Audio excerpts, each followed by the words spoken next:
अस्सलाम वालेकुम, आप देख रहे हैं दुनिया न्यूज। मैं हूं आपके साथ फाइक महमूद। मैं हूं जवेरिया जैद। हेडलाइंस आपने जानी, बुलेटिन का आगाज करते हैं। आपको बताएं, गवर्नर पंजाब की जानिब से वजीर आला पंजाब को डी नोटिफाई करने का नोटिफिकेशन मुअत्तल कर दिया गया। लाहौर हाई कोर्ट के लार्जर बेंच ने चौधरी परवेज इलाही को वजीर आला के ओहदे पर बहाल कर दिया। अदालत ने 11 जनवरी तक असेंबली तहलील करने से भी रोक दिया है। मोहम्मद इशफाक की ये रिपोर्ट देखिए। लाहौर हाई कोर्ट के जस्टिस आबिद अजीज शेख की सरबराही में 5 रुकनी लार्जर बेंच ने वजीर आला पंजाब को डी नोटिफाई करने के खिलाफ दरखास्त पर समाअत की। बैरिस्टर अली जफर ने अदालती हुक्म पर परवेज इलाही का बयान हल्फी अदालत में जमा करवाया। बयान हल्फी में परवेज इलाही की जानिब से कहा गया कि अगर ओहदे पर बहाल किया जाता है तो वो पिटीशन के हतमी फैसले तक पंजाब असेंबली को तहलील नहीं करेंगे। दौरान समाअत गवर्नर पंजाब के वकील खालिद इसहाक ने दलाइल दिए कि अदालत परवेज इलाही को पाबंद करे कि वो 3 से 7 दिनों में एतमाद का वोट लें। हमें नोटिफिकेशन वापस लेने से कोई आर नहीं है, ताहम परवेज इलाही को एतमाद का वोट लेने के लिए पाबंद किया जाए। जस्टिस आबिद अजीज शेख ने गवर्नर पंजाब के वकील से कहा कि अगर एतमाद का वोट लेने की आपकी पेशकश को मान लिया जाए तो फिर हम इन्हें असेंबली तोड़ने से नहीं रोक सकते। आइन के तहत असेंबली तोड़ने से नहीं रोका जा सकता। जस्टिस आसिम हफीज ने करार दिया कि वजीर आला को एतमाद का वोट लेने का पाबंद नहीं कर सकते। 5 रुकनी लार्जर बेंच ने वजीर आला की जानिब से पिटीशन के हतमी फैसले तक असेंबली तहलील न करने की यकीन दहानी पर गवर्नर पंजाब की जानिब से वजीर आला को डी नोटिफाई करने का नोटिफिकेशन मुअत्तल कर दिया। लार्जर बेंच ने attorney general, advocate general Punjab और दीगर फ्रीकैन को नोटिस जारी करते हुए 11 जनवरी तक असेंबली तहलील करने से रोक दिया। लाहौर हाई कोर्ट ने बाद में 6 सफ़हात पर मुश्तमिल तहरीरी फैसला भी जारी कर दिया। एडवोकेट जनरल पंजाब अहमद अवैस ने कहा है कि वजीर आला के एतमाद के वोट के हवाले से बयान हल्फी नहीं दिया। असेंबली उस वक्त तक तहलील नहीं होगी जब तक पिटीशन जेर समाअत है। अहमद अवैस दुनिया न्यूज से खुसूसी गुफ्तगू कर रहे थे।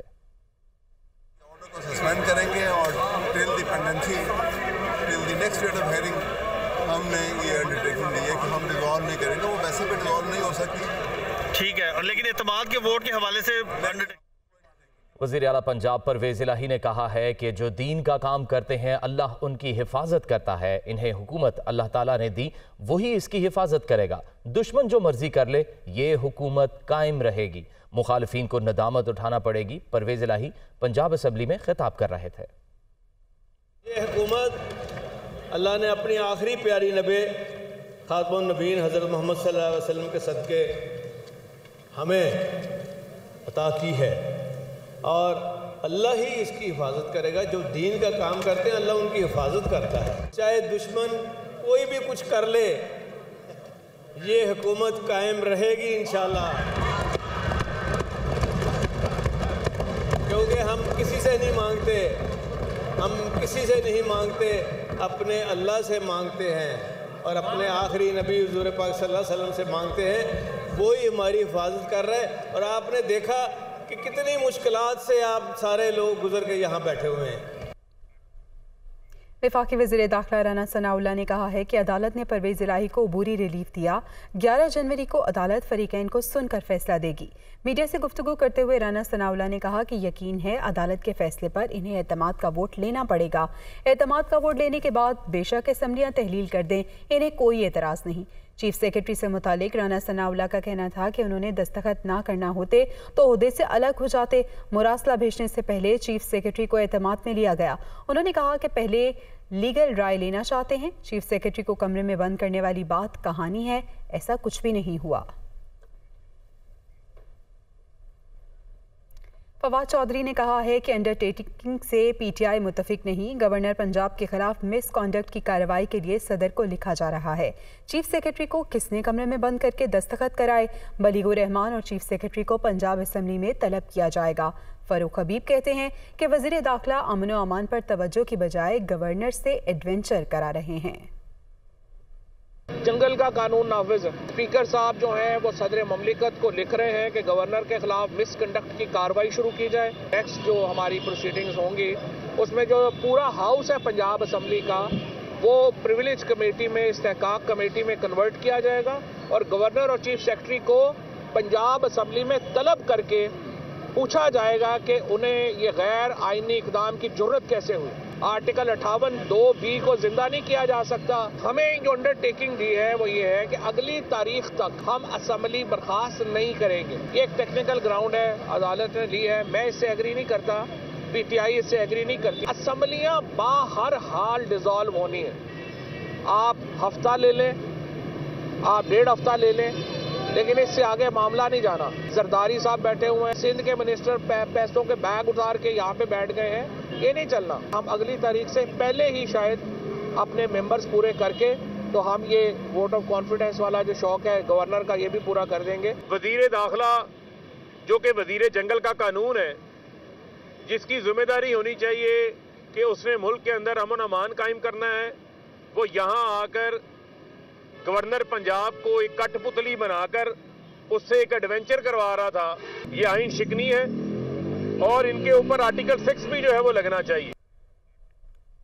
पंजाब असम्बली का इजलास हंगामा आराई से भरपूर रहा। हुकूमत और अपोजिशन अरकान ने एक दूसरे के खिलाफ खूब नारेबाजी की।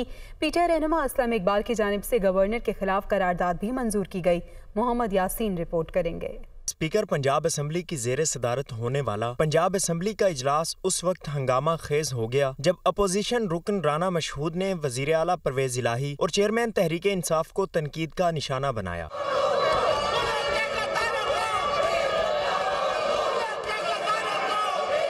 मियां असलम इकबाल ने कहा कि गवर्नर की जानिब से डी नोटिफाई करने के हुक्म के खिलाफ पेश की जाने वाली करारदाद को कसरत राय से मंजूर कर लिया गया है।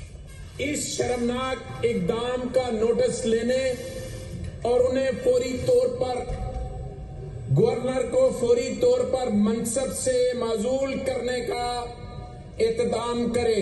उधर ऐवान में खातिमुन्नबिय्यीन यूनिवर्सिटी के तरमीमी बिल की मंजूरी के बाद ऐवान में इजहार ख्याल करते हुए वज़ीर आला चौधरी परवेज़ इलाही ने कहा कि दीन का तहफ़्फ़ुज़ करने वालों की हिफाजत अल्लाह ताला खुद करता है। ये हुकूमत अल्लाह ने अपनी आखिरी प्यारी नबी खातिमुन्नबिय्यीन हज़रत मोहम्मद सल्लल्लाहु अलैहि वसल्लम के सदक़े हमें अता की है और अल्लाह ही इसकी हिफाजत करेगा। जो दीन का काम करते हैं अल्लाह उनकी हिफाजत करता है। इससे पहले ऐवान में पंजाब कुरान प्रिंटिंग तरमीमी बिल समेत 4 बिल मंजूर किए गए, जबकि एजेंडा मुकम्मल होने पर पैनल ऑफ चेयरमैन ने इजलास 26 दिसंबर की दोपहर 2 बजे तक मुलतवी कर दिया। हुकूमत आम इंतखाबात को 2023 से आगे ले जाने की ख्वाहिशमंद है, ऐसा कहा गया इमरान खान की जानिब से। उन्होंने मजीद कहा कि मौजूदा मुआशी सूरत हाल के पेश नज़र ऐसा मुमकिन नहीं है। इकॉनमी की हालत ऐसी ही रही तो फरवरी या मार्च तक मुल्क डिफॉल्ट कर जाएगा। मुझे बंद गली में धकेलने का मतलब पाकिस्तान को बंद गली में धकेलना है। इमरान खान सीनियर सहाफ़ियों से गुफ्तगू कर रहे थे। उन्होंने कहा कि हुकूमत आम इंतखाबात को 2023 से आगे ले जाने की ख्वाहिशमंद है। मौजूदा मुआशी सूरत हाल के पेश नज़र ऐसा मुमकिन नहीं। इकॉनमी की हालत ऐसी ही रही तो फरवरी या मार्च तक मुल्क डिफॉल्ट कर जाएगा। मुझे बंद गली में धकेलने का मतलब पाकिस्तान को बंद गली में धकेलना है।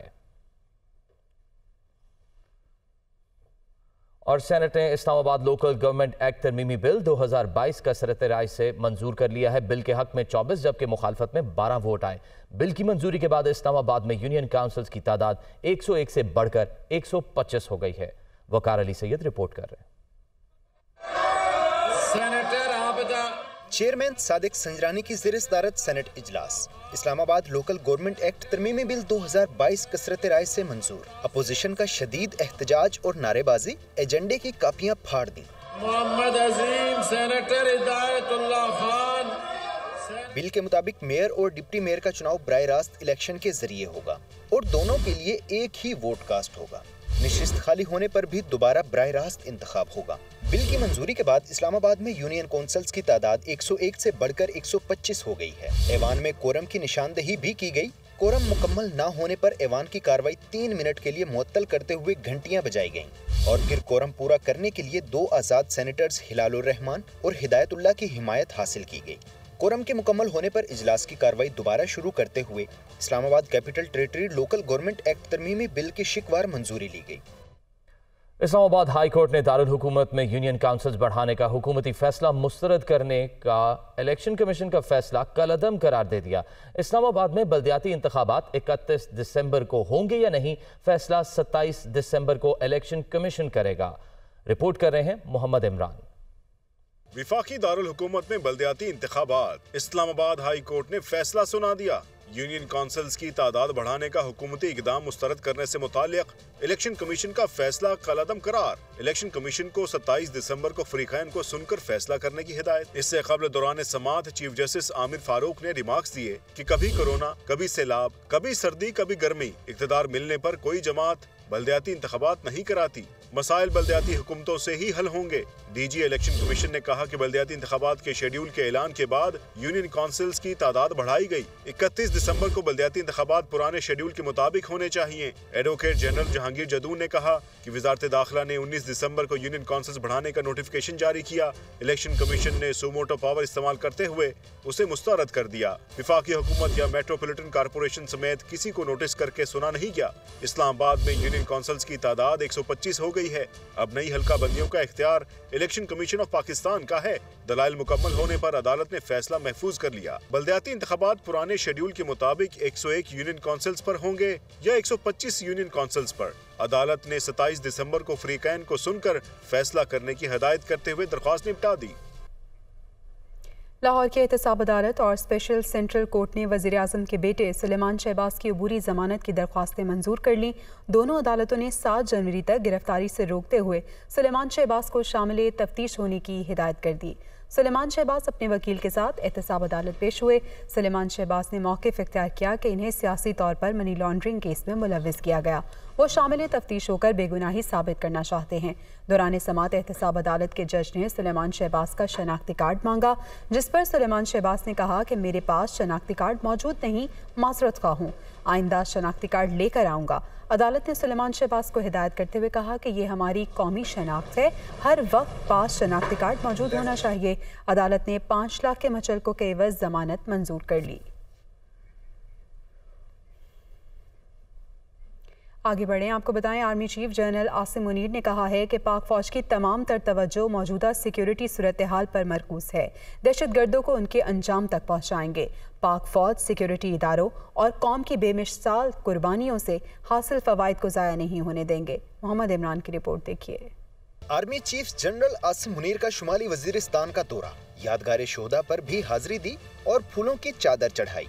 सिपा सलार को इलाके की ताज़ा तरीन सिक्योरिटी सूरत हाल और दहशत गर्दी के खिलाफ फौरी और मुअस्सर इकदामात के हवाले से ब्रीफिंग दी गई। ISPR के मुताबिक army chief general Asim Munir ने पाक अफगान सरहद पर अगले मोर्चों का भी दौरा किया और फौजी जवानों से मुलाकात की। इस मौका पर आर्मी चीफ ने अफसरान और जवानों के बुलंद हौसले को और तैयारी को सराहा। जनरल आसिम मुनीर ने कहा कि पाक फौज की तमाम तर तवज्जो मौजूदा सिक्योरिटी सूरत हाल पर मरकूज है। दहशत गर्दों को उनके अंजाम तक पहुंचाएंगे और उनके गठजोड़ का खात्मा करके समाजी तरक्की से इलाके में अमन व अमान को मुस्तहकम बनाएंगे।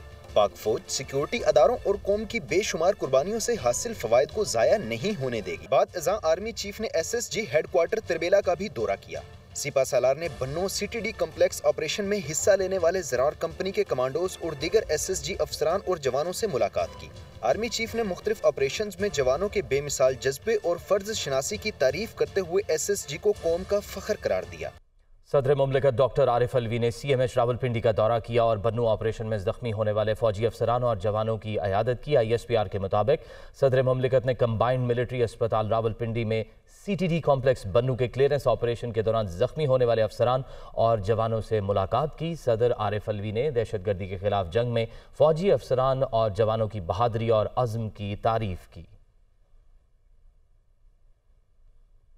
स्टेट बैंक के ज़र मुबादला ज़खायर 8 साल की कम तरीन सतह पर पहुंच गए हैं। माहिरीन के मुताबिक ज़खायर सिर्फ 37 रोज़ की दरामदात के लिए काफ़ी हैं। स्टेट बैंक के जारी आदाद और शुमार के मुताबिक मुल्क की ज़र मुबादला ज़खायर 12 अरब डॉलर की सतह पर पहुंच चुके हैं। तफसीलात के मुताबिक मरकजी बैंक के ज़खायर 58 करोड़ 40 लाख डॉलर कमी के बाद 6 अरब 11 करोड़ डॉलर की सतह पर आ चुके हैं, जो कि 8 साल की कम तरीन सतह है। इससे कबल अप्रैल 2014 में स्टेट बैंक के ज़खायर इस सतह पर थे। माशी माहिरीन के मुताबिक मुल्क की ज़र मुबादला ज़खायर सिर्फ 37 रोज की दरामदात के लिए काफी है। दूसरी जानिब कमर्शियल बैंकों के ज़खायर 5 अरब 88 करोड़ डॉलर पर है। माशी तज्जियाकारों के मुताबिक कर्ज सूद की अदायगियाँ, बरामदात, तरसीलात ज़र और बैरूनी सरमायाकारी में कमी के बाइस ज़र मुबादला ज़खायर में कमी हो रही है। और साबिक वज़ीर आज़म इमरान खान की साबिक अहलिया रेहाम खान ने मिर्ज़ा बिलाल बेग से तीसरी शादी कर ली है। रेहाम खान के निकाह की तकरीब अमरीका में हुई। मिर्ज़ा बिलाल बेग ने से निकाह किया है। रेहाम खान की जानिब से सोशल मीडिया पर तस्वीर मद्दाहों ने शेयर की हैं और तीसरी शादी की इतला दी है। रेहाम खान ने अपने तीसरे शौहर मिर्ज़ा बिलाल बेग से निकाह और शादी की तस्वीर भी शेयर की। सारिफीन की जानिब से रेहाम खान और मिर्ज़ा बिलाल बेग की निकाह के बाद दुआ की तस्वीर को खूब पजीराई मिली है। साल 2022 मुल्की सियासत के लिए हंगामा खेज रहा। हर दिन सियासी दर्जा हरारत बढ़ता रहा तो नित नए स्कैंडल्स और मुकदमात ने हुकूमत और अपोजिशन दोनों को परेशान किए रखा। इस्लामाबाद से देखिए जावेद हुसैन की खुसूसी रिपोर्ट। 2022 सियासी एतबार से हंगामा खेज रहा। तहरीक अदम एतमाद, तोशाखाना रेफरेंस, मुबैना ऑडियो टेप्स, सियासतदानों की गिरफ्तारियां और अस्करी क़यादत की तब्दीली सियासी मंजरनामे पर छाई रही। पहली बार किसी वज़ीर आज़म को तहरीक अदम एतमाद के जरिए इक़्तिदार से बेदखल किया गया तो मियां शहबाज शरीफ ने भी पहली मरतबा वज़ारत उज़्मा का मनसब संभाला। ये तारीख में पहला मौका है कि वोट ऑफ नो कॉन्फिडेंस की मोशन कामयाब हुई और हक की कामयाबी हुई और बातिल को शिकस्त हुई। साल 2022 का आगाज पीडीएम की महंगाई मुकाओ तहरीक से हुआ और पीटीआई हुकूमत की पॉलिसियों के खिलाफ जलसे जुलूस और लॉन्ग मार्चेस का ऐलान कर दिया।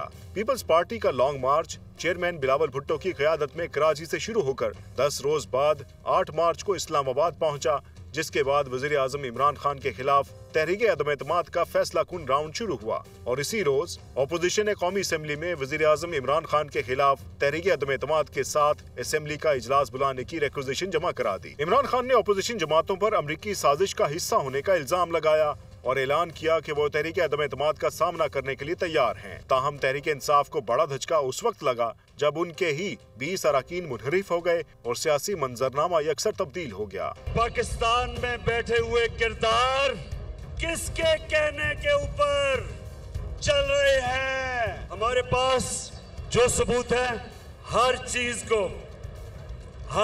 को मैं जाहिर कर रहा हूँ। 28 मार्च को कायदे हिज़्ब इख्तिलाफ शहबाज शरीफ ने वज़ीर आज़म इमरान खान के खिलाफ तहरीक अदम एतमाद पेश की। 3 अप्रैल को डिप्टी स्पीकर कासिम खान सूरी ने तहरीक अदम एतमाद को आइन के आर्टिकल 5 के खिलाफ करार देते हुए मुस्तरद कर दिया। किसी गैर मुल्की ताकत को यह हक नहीं कि वो साजिश के तहत पाकिस्तान के अवाम की मुंतखब हुकूमत को गिराए। वजीर कानून ने जो नुकात उठाए हैं वो दुरुस्त है, वैलिड है, लिहाजा मैं रूलिंग देता हूँ कि अदम एतमाद की करारदाद आइन और कौमी मुख्तारी व आज़ादी से मुनाफी है। 7 अप्रैल को सुप्रीम कोर्ट ने कौमी असम्बली तहलील करने और अदम एतमाद के वोट को रोकने की कोशिश मुस्तरद करते हुए हुक्म दिया कि 9 अप्रैल सुबह 10:30 बजे कौमी असम्बली का इजलास दोबारा शुरू होने पर अदम एतमाद की तहरीक पर वोटिंग कराई जाए। ताहम पूरा दिन कौमी असम्बली में तहरीक अदम एतमाद पेश नहीं की गई और रात 12 बजे से कबल स्पीकर असद कैसर और डिप्टी स्पीकर कासिम सूरी अपने ओहदे से मुस्ताफी हो गए। 12 बजे से कबल ही अयाज सादिक ने कौमी असम्बली में तहरीक अदम एतमाद पेश की, जिसके बाद कौमी असम्बली का इजलास 9 और 10 अप्रैल की दरमियानी शब 12:02 तक मुलतवी कर दिया गया। 10 अप्रैल को कौमी असम्बली में तहरीक अदम एतमाद 174 वोटों से मंजूर हुई और इमरान खान ऐवान का एतमाद खो बैठे। 174 members have recorded their votes in favor of the resolution. Consequently, the resolution for vote of no confidence against Mr. Imran Khan, the Prime Minister of Islamic Republic of Pakistan, has been passed by a majority of the total membership of the National Assembly. 11 अप्रैल को नए वज़ीर आज़म के इंतखाब के लिए कौमी assembly का इजलास हुआ। वज़ारत उज़्मा के लिए तहरीक इंसाफ के उम्मीदवार शाह महमूद कुरैशी समेत तमाम पीटीआई अरकान ने एहतजाजन वॉकआउट कर दिया और शहबाज शरीफ वज़ीर आज़म पाकिस्तान मुंतखब हो गए, जबकि पीटीआई अरकान कौमी असम्बली ने मुस्ताफी होने का ऐलान कर दिया। विफाक में तब्दीली के साथ ही तहरीक इंसाफ को पंजाब हुकूमत से भी हाथ धोना पड़े और सरदार उस्मान बुज़दार के खिलाफ अदम एतमाद कामयाब होने पर हमजा शहबाज नए वज़ीर आला पंजाब बन गए। हमजा शहबाज की वज़ारत आला चंद माह ही चल सकी और सुप्रीम कोर्ट के फैसले के नतीजे में वज़ारत आला का ताज चौधरी परवेज इलाही के सर सज गया। उसके बाद 25 मई को चेयरमैन तहरीक इंसाफ इमरान खान खैबर पख्तूनख्वा से काफिले के हमरा इस्लामाबाद धरने के लिए डी चौक के लिए निकले, लेकिन विफाकी हुकूमत के सख्त क्रैकडाउन पर दूसरे दिन सुबह सवेरे ही एहतजाज मौखिर कर दिया। स्पीकर कौमी असम्बली राजा परवेज अशरफ ने तहरीक इंसाफ के 11 अरकान के इस्तीफे मंजूर किए तो 8 के ज़िमनी इंतखाब में इमरान खान एक मरतबा फिर खुद 6 हलकों से कामयाब हो गए। 27 अक्टूबर को इमरान खान ने एक बार फिर लाहौर से इस्लामाबाद लॉन्ग मार्च शुरू किया, लेकिन 4 नवंबर को वजीराबाद के करीब उन पर फायरिंग हुई, जिसमें एक शख्स जाँ बहक जबकि इमरान खान समेत कई पीटीआई रहनुमा जख्मी हो गए। 3 हफ्ते के वक्फे के बाद 26 नवंबर को पीटीआई लॉन्ग मार्च रावलपिंडी पहुंचा तो इमरान खान ने अपने खिताब में पंजाब और खैबर पख्तूनख्वा असम्बलियां तहलील करने का ऐलान कर दिया। साले रफ्ता का सूरज अपनी तमाम तर सियासी हिद्दत के साथ गुरूब हो रहा है। अवाम इस उम्मीद के साथ इस साल को अलविदा कह रहे हैं कि आने वाला साल उनकी जिंदगियों में आसानियां और मुल्क कौम के लिए तरक्की लेकर आएगा। कैमरामैन मलिक नकाश के साथ जावेद हुसैन, दुनिया न्यूज़, इस्लामाबाद।